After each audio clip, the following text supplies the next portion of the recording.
Both Gauri and Chef Anna have been causing quite a stir with their entire menu of Christmas brunches and things they've been putting together. Chef Anna's obviously visiting, and she's very well renowned, of course, globally. And we're really excited to hear some of the things that you've been planning for Christmas. I hear brunch is going to be quite an extravaganza this time.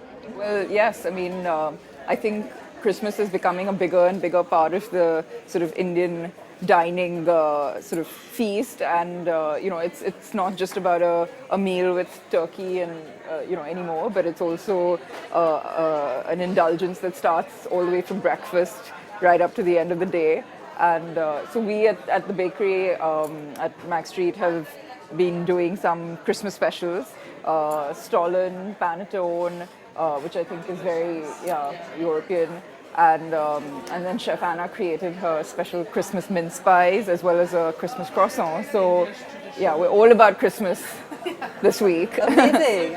So you're planning this sort of starting off with breakfast with the bakery at Magazine Street, and then there's a full indulgent brunch, right? There's lunch there's lunch at the restaurant, but I think traditionally it's always been about cooking at home. Yes.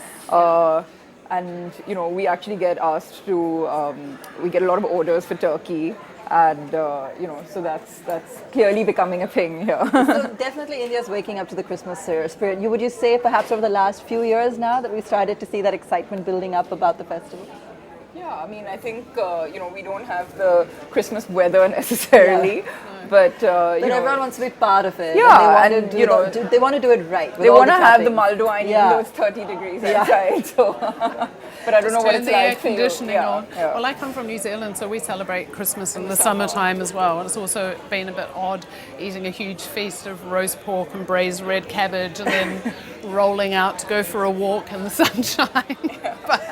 But yeah. And you've also seen Christmas in Denmark. You're also Danish, and it's one of the best, most beautiful Christmas markets in the world. I mean, you're spending Christmas here now this time around. So I'm excited to be here. What's your experience been like, and what would you suggest to those who are trying to put together a feast at home?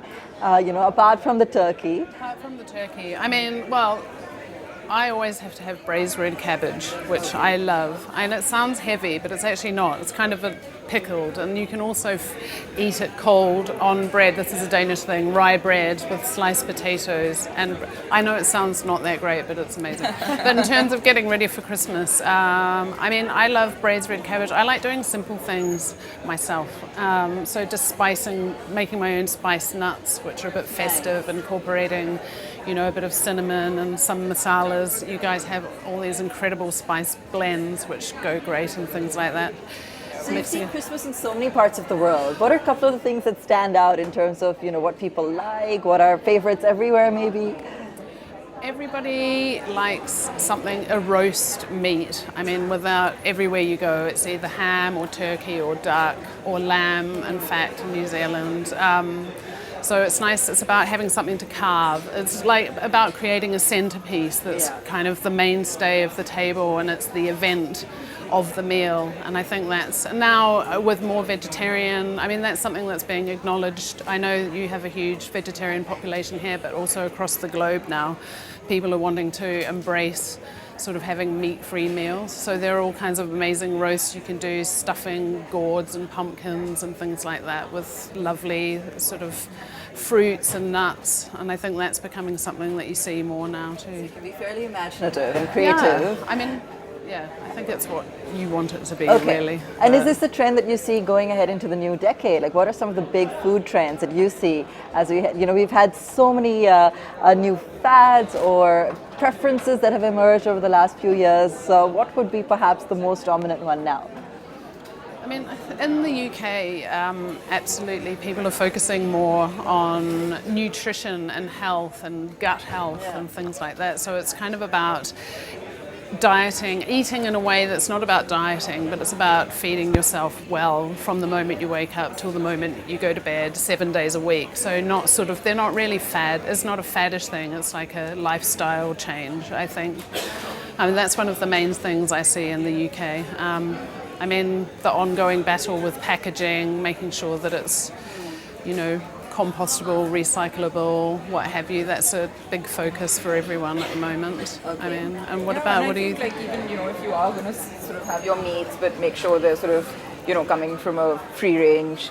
Yeah, I think that exactly. people are just more conscious overall, whether it's about your eating choices or just, Sure. what your the source of your food. Yeah, So, exactly. Doesn't that make cooking difficult, given that everyone these days, even on a table of 8 or 10, is either gluten intolerant, vegan, God, tell us about it. or has allergies, True. right? It can be really tough. No, without a shadow of a doubt. But somehow you just have to embrace it. You know? Yeah. But you do think that vegetarianism is going to perhaps I think that's gain going a- to continue to gain a little bit more momentum. traction. Yeah, I mean, it's probably the biggest movement in food I think that I've seen since I started cooking. Yeah, really. we see it Where- as well. Like when we do events, like having Chef Anna and guest chefs at the kitchen. It is about. We see the number of more and more people, because we get everyone's dietary preferences, and we see more and more people going towards vegetarian, and it's not necessarily for religious reasons anymore. It's also just a conscious sort of health choice, and so it's interesting for us, even as a restaurant, to sort of plan your menu and be aware of where eating habits are going. So Christmas is incomplete without sweets, Yeah. of course. yes. There has to be a lot of dessert, cakes, sugar.